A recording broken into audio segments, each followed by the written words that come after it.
నరదృష్టి దోషం, దానికి సులభ పరిహారాలు. మన జీవితంలో అన్నీ బాగా జరుగుతున్నప్పుడు కొన్నిసార్లు అకస్మాత్తుగా సమస్యలు మొదలవుతాయి. ఆరోగ్యం బాగుండదు, పనులు ఆగిపోతాయి, మనసు అసహనంగా ఉంటుంది. ఇదే నరదృష్టి అనేది ఇతరుల ఈర్ష్య వల్ల కలిగే చెడు ప్రభావం. దానికి పరిహారాలు ఉన్నాయి. ఉప్పు మరియు మిరపకాయలు. ఎండు మిరపకాయలు కొద్దిగా ఉప్పు తీసుకొని తల చుట్టూ 3 సార్లు తిప్పి అగ్నిలో వేయాలి. ఇది మొదటిది. రెండవది నిమ్మకాయ పరిహారం.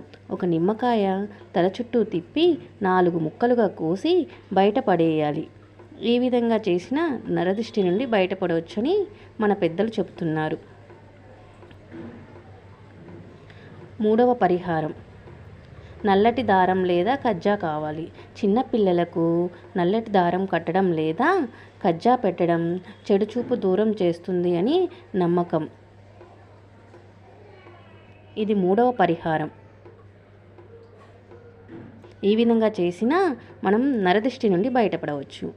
నాలుగవది దృష్టి తొలగించే మంత్రం. ఓం నమో నారాయణ అని మనసులో 11 సార్లు జపించాలి. ఈ విధంగా చేసినా మనం నరదృష్టి నుండి బయటపడవచ్చు.